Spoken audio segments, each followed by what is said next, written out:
Bonjour à tous et bienvenue dans Voyons voir. Dans ce numéro, direction Lyon pour plonger au cœur du plus grand salon mondial de la gastronomie. Bienvenue au CIRA. Ici, sur 36 pavillons internationaux, sont rassemblés près de 200 000 professionnels de l'alimentation, dont 25 000 chefs venus créer l'assiette d'aujourd'hui et de demain. Qu'est-ce que ça veut dire l'innovation en gastronomie? C'est sur quel terrain qu'on va chercher l'innovation? Alors, il faut se baser sur les deux attentes des nouveaux consommateurs, qu'on appelle les millennials, qui ont entre 20 et 35 ans. Alors cette génération, y compris celle qui va arriver, les moins de 20 ans, a affaire à des problématiques de santé qui sont nouvelles, parce que ce sont des intolérances alimentaires, ils sont allergiques ou malades carrément. Et il y a beaucoup de maladies qui se déclenchent, ça peut être des cancers, des AVC, etc. Ou les gens aussi doivent manger vegan. Donc en fait, on essaye de répondre à toutes ces problématiques et d'inciter les professionnels à avoir des solutions pour ça. Et donc nous, notre rôle, c'est de rassembler tous les fournisseurs, que ce soit des produits, de l'équipement, de l'art de la table, des nouvelles technologies, de la boulangerie-pâtisserie, tous ces fournisseurs dans un salon et avec une interactivité, parce que notre particularité, c'est d'avoir des événements dans l'événement. Donc on a 25 concours qui répondent à tous les segments de marché du métier. Et puis on a des espaces comme celui-ci, par exemple, le 6e sens, où on propose des solutions avant-gardistes pour avoir un quart d'heure d'avance, parce que de toute façon le monde évolue très vite. Et donc voilà, il faut répondre à cette problématique des nouveaux consommateurs et inciter les professionnels à y répondre, à se préparer. Qu'est-ce qui sort du lot en fait dans notre région en termes d'innovation aujourd'hui? Alors d'abord, pour qu'un salon fonctionne, il faut qu'il soit ancré dans un territoire.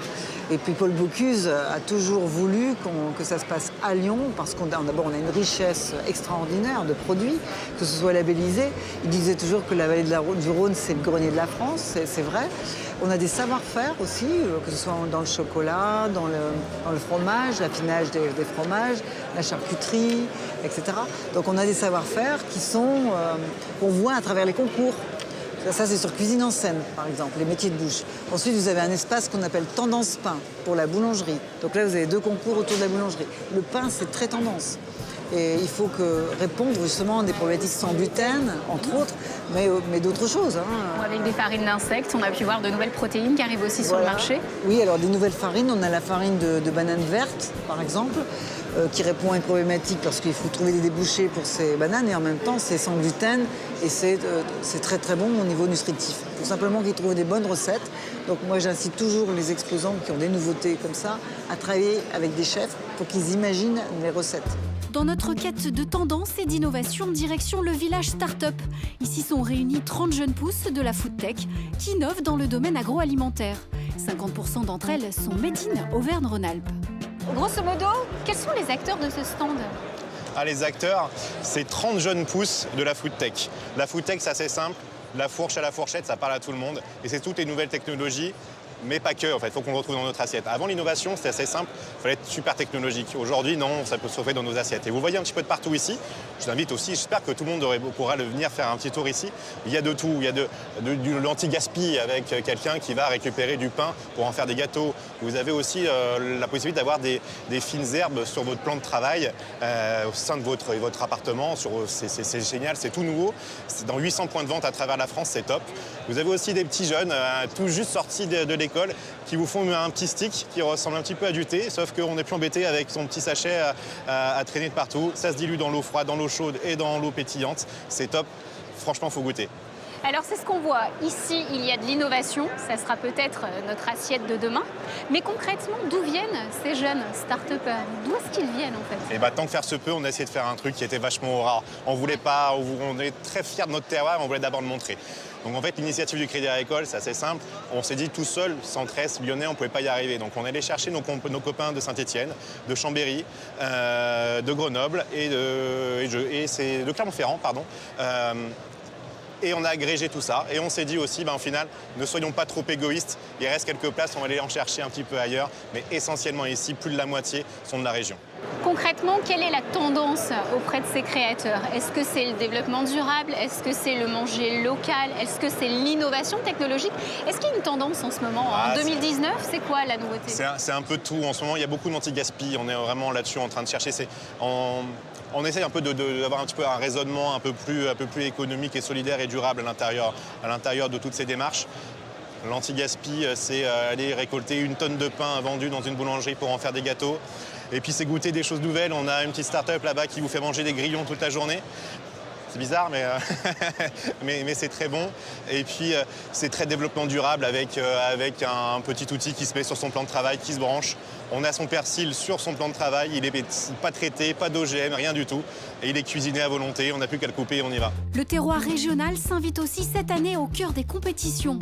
Au menu, un nouveau concours qui met en scène les produits logotés La Région du Goût. Reportage. Pour la première fois au CIRA, les burgers ont eu une place d'honneur. À l'occasion du World Burger Contest, 7 équipes se sont affrontées pour réaliser une entrée, un plat et un dessert. Tout ça servi façon burger bien sûr. Je pense que c'est la pierre à l'édifice qui manquait dans ce CIRA. C'est-à-dire qu'on a des très beaux concours qui font le tour du monde, le Bocuse d'Or, la Coupe du monde de la pâtisserie. Et nous, on a eu envie de porter haut et fort les couleurs de notre belle région et les couleurs françaises, c'est-à-dire de faire du burger un emblème aussi français. Un emblème français avec des produits régionaux, car chaque menu burger devait contenir au moins 80% de produits locaux. Tous les légumes et les fruits et légumes sont tous de la région, d'accord ? La règle était des 80% de produits régionaux. Nous, on est parti sur 100% sur l'entrée et le plat. On est parti sur du pain des canuts, qui est un produit de la région du Goût, où j'ai incorporé des châtaignes. Après, on va faire une sauce avec du poulet de Bresse, la région du Goût, toujours, avec une sauce, Benoît, sauce suprême et du bleu. Constituées d'un cuisinier, d'un artisan commerçant, d'un agriculteur plus un commis, les équipes avaient 4 heures pour réaliser leur menu, sous l'œil avisé et curieux des membres du jury. Je suis en train de regarder un petit peu au niveau organisation, comment ils sont partis. Et puis après, on va rentrer un petit peu plus dans le détail avec questions sur les approvisionnements, les fournisseurs. On utilise des produits de la région du Goût. C'est une première. Personnellement, je suis extrêmement curieux et attentif à tout ce qui va être fait et produit. Et ça peut être une vraie, très belle surprise à l'issue de ce premier concours parce que ça peut être une porte d'entrée pour quelque chose qui va s'inscrire dans le durable.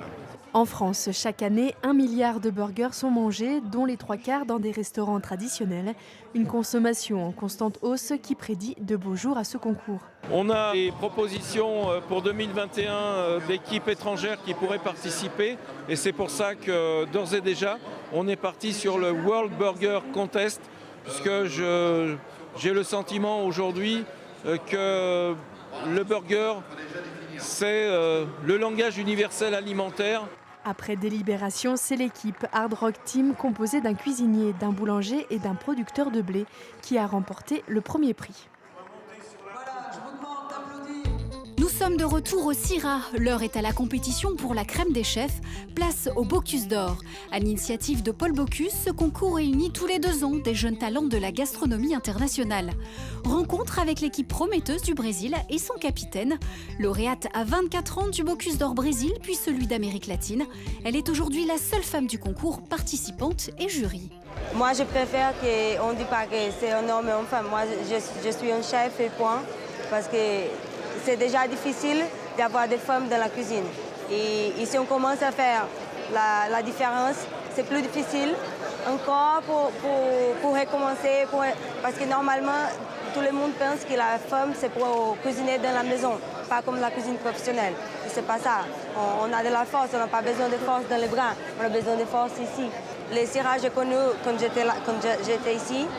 Et je m'inscris en 2017, je m'inscris pour faire le Bocuse d'Or. Et j'ai participé, j'étais la candidate du Brésil. Et cette année, j'ai retourné comme président d'équipe du Brésil. Et c'est complètement différent l'expérience, mais c'est super. Je crois que le plus important, c'est la diversité qu'on a. Donc, c'est 24 pays. On est là pour montrer notre culture et pour montrer qu'on n'est pas juste que le carnaval, le football. Le Brésil, il y a une gastronomie très riche. Et c'est ça, c'est pour ça qu'on est venu ici. Quel est l'état d'esprit de l'équipe cette année? On les a vus à l'œuvre. Qu'est-ce qu'il y a dans leur tête? Qu'est-ce qu'ils veulent gagner? Là, c'est toujours montée de position. L'académie au Brésil, elle a Canan.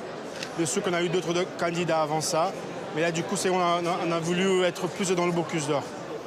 Et là, l'idée, c'est d'être dans les top 10. On n'a jamais passé de 14, je crois. Et donc, l'idée, c'est de monter petit à petit, apprendre avec les autres, voir qu'est-ce que les Américains, les Norvégiens, les Français, bon, tous les grands pays qui participent du Bocuse d'Or, et apprendre ça. L'esprit, c'est on est joyeux d'être ici. On s'est préparé pendant 2 ans pour ça. Et il y a un style brésilien ou pas? Est-ce que clairement on peut reconnaître votre style en regardant l'assiette? Le style brésilien, c'est difficile de dire ça parce que c'est un pays qui a de tout. Il y a français, il y a allemand, il y a japonais, il y a italien, il y a de tout. Donc chaque cuisinier, vous voyez, on va toujours utiliser les produits brésiliens, mais les techniques ou les idées vont venir d'un pays différent. Donc dans l'équipe Bocuse d'Or, il y a moi qui est plus français, il y a Onildo qui est plus brésilien nord-est. On a aussi dans le comité Ivan Ralston qui est plutôt espagnol. Donc comme ça, on arrive à mettre des idées différentes du pays et avoir notre identité comme ça. Qu'est-ce que vous souhaitez au nom de toute votre équipe vis-à-vis des Bocuse d'Or et de ce Syrah? Quelles sont les attentes clairement du Brésil cette année? On attend, c'est d'être reconnu, de voir qu'on a des bons produits, des bons cuisiniers et une bonne génération qui est en train de monter dans la gastronomie. Mais le gros truc, c'est jamais oublier que c'est un gros copinage. On est tous amis, l'échange qu'on fait entre les chefs. C'est ça que j'aime bien être dans les gros, le Syrah, le Bocuse d'Or, c'est pouvoir parler à d'autres chefs et échanger des techniques, des idées, des plats. Et grandir comme professionnel. Le partage, en tout cas, merci d'avoir partagé ce temps avec nous. Je vous invite à partager le chili, il paraît qu'ils sont très très bons. Oui. On essaye ça? On va voir ça? Allez, on essaye? Comme je dis, au nord, on a au nord-est, on a beaucoup de piment. Les Indiens aussi, au nord, ils ont beaucoup de piment. Allez, moi je vais démarrer par le premier, l'entrée de gamme, d'accord? Très bien. La malagueta, c'est la plus connue au Brésil. Mais la biquinho, c'est la plus douce. Le Syrah a refermé ses portes. Une première édition sans Monsieur Paul, tournée vers l'avenir et le respect des ingrédients. Les secrets d'une recette réussie.